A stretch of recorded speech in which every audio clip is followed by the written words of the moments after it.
My family had a running joke about my job. Not a mean joke.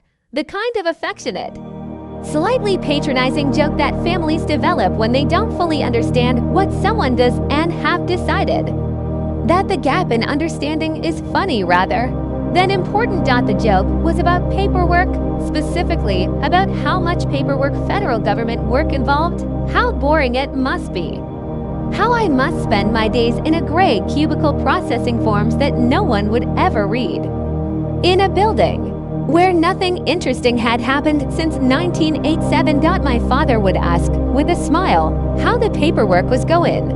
My mother would tell people I worked for the government in that particular tone that communicated she found the specifics slightly tedious. My younger brother had, at various points over the years, described me to his friends as the boring one, in the context of explaining what each sibling did for work. He didn't mean it unkindly. He genuinely thought it was accurate. My name is Agent Sarah Kowalski. I have been a special agent with the Federal Bureau of Investigation for 11 years. For the last 4, I have been part of a division that handles cases of a kind I cannot describe in detail here, but which involves a level of operational complexity and physical risk that my family's cubicle and paperwork model of my work does not account for. I did not correct the model. The incident that changed things happened at my nephew's birthday party.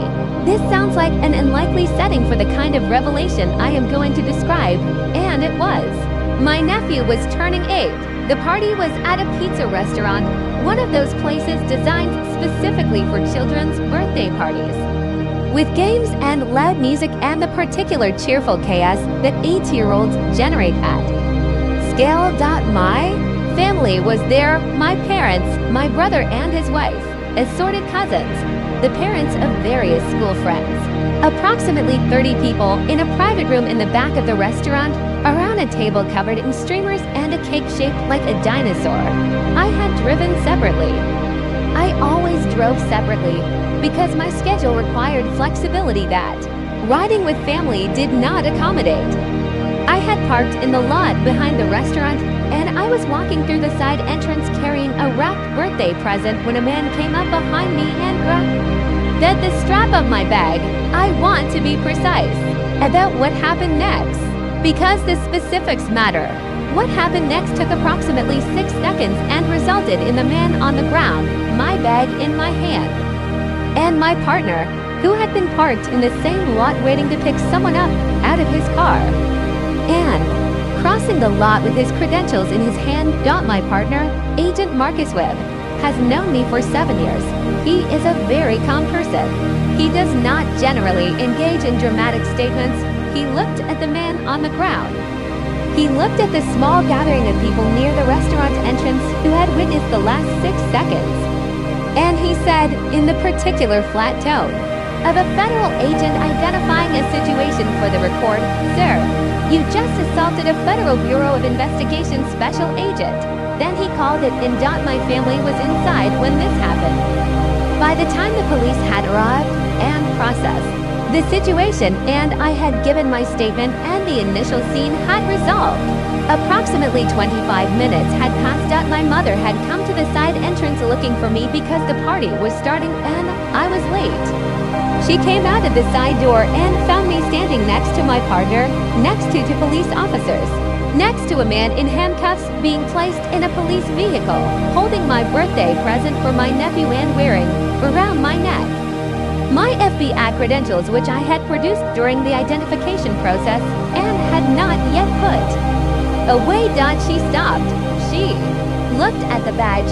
She looked at me. She said, "Sarah." I said, "Hi, Mom. Is the party starting?" She said, What is?" I said, "Someone tried to grab my bag. It's handled. Can we go in? I don't want to miss the cake." My mother looked at my partner, who she had met once before at an office function she had attended with my father and who she understood to be a colleague of mine in the vague government sense. She said, "What does she do?" Agent Webb said, "She's a special agent. Mom has been for 11 years."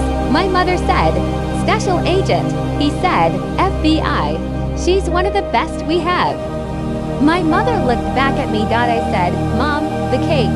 We went inside. I will be honest, the party was somewhat disrupted. Not by the incident itself, most of my family had not seen it, but by my mother, who found it extremely difficult to not immediately tell my father what she had just seen. She managed to hold it for approximately 4 minutes before she said something to him in a whispered conversation near the drinks table that I watched happen from across the room. My father looked at me. I waved. He crossed the room. He said, "Your mother just told me something." I said, "She has that way about her?" He said, "Are you?" I said, "I'm fine, Dad. I've been fine for 11 years. He said, "You're FBA?" I said, "Yes." He said, "The paperwork jokes," I said, "were always very funny." He sat down heavily in the chair next to me. He said, "The trips you used to take, the times you were unavailable." I said, "Some of those involved more than paperwork." "Yes," he said. "Sarah." I said, "Dad." He said, "Are you safe?" I said, "Generally. I'm very good at my job." He looked at me for a long moment. He is a man who spent his career as an engineer, precise, analytical, someone who wants the complete picture before forming a conclusion. He had been working from an incomplete picture for 11 years. He said, "Tell me from the beginning." I said, "After the dinosaur cake." He said, "After the dinosaur cake." Asterisk my nephew, for the record, loved his birthday party. 8-year-olds are largely immune to the surrounding drama of adult revelations. He got his dinosaur cake and his presents and 3 of his friends to play games with, and he went home happy. My brother found out at the table, approximately 40 minutes in, when my father, who had lasted longer than my mother before telling, someone leaned over and said something to him during the singing of Happy Birthday. My brother looked at me mid-song. I was singing.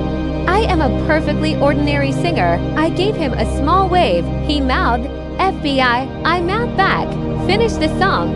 The conversation that happened afterward at my parents' house, where everyone ended up after the pizza restaurant, was long and covered a lot of ground. My mother asked about the physical risk. I was as honest as I could be, which was more honest than I had been for 11 years. Because the context had changed and continuing to manage the picture now felt less like discretion and more like a different kind of lie. My father asked about the specific work, the cases, the structure, what it actually involved day to day.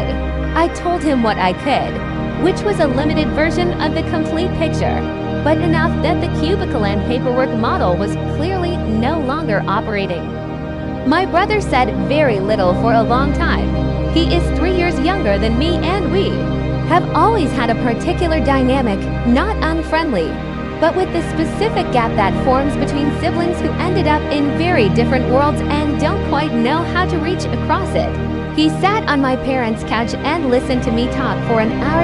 At the end of it, he said, "The boring one." I said, "Yes." He said, "I called you the boring one." I said, "Quite a few times." He said, "To my friends." I said, "I assume." He said, "You're FBI." I said, "That's the one." He looked at the floor. Then he looked up. He said, "Is it actually boring sometimes?"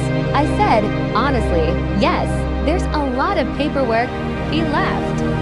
It was a real laugh, the kind that happens when something lands exactly right, and it broke something open between us that had been closed for a while. Agent Webb called me the next day. He said, "How did the family conversation go?" I said, "As expected." He said, "The mom found out first." I said, "She was at the side entrance." He said, "Right. I thought I saw her." A pause. "For what it's worth, when she asked me what you do, I almost said it before thinking about it. It's just," I said, "one of the best you have." He said, "That's an accurate statement and I stand by it." I said, "You've worked with me for 7 years, Marcus." He said, "Yes." So, I said, "Thank you." He said, "Don't thank me. You handled the grab in under 6 seconds." I said, "I've been doing it for 11 years. He said, "The family doesn't bother you, not knowing." I thought about this honestly. I said, "It bothered me more than I admitted to myself for a long time. The paperwork jokes." The boring one. I told myself it was just practical, keeping the separation. And it was practical. But it was also, there was a part of it that was protection. He said, from what? I said, from having them worried.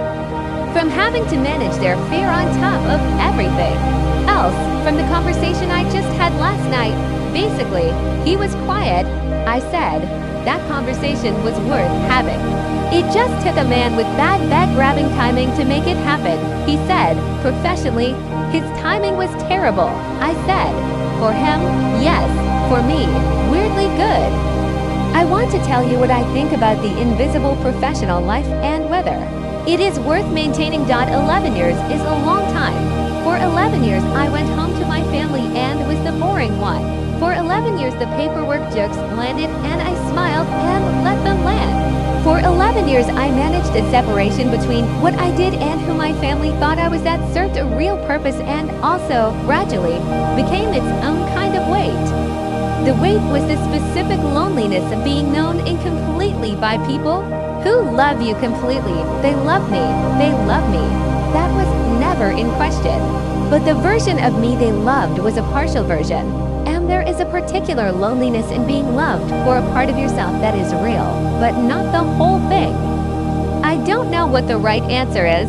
There are genuine reasons to maintain separations between professional and personal life, especially in certain kinds of work. Those reasons don't disappear just because the separation has a cost. What I know is that a man grabbed my bag at a pizza restaurant and my partner said 5 words. And the conversation that my family and I should have had years ago happened finally in my parents' living room on a Saturday night with dinosaur cake leftovers on the table. Sometimes the universe handles the timing for you. Tell me in the comments.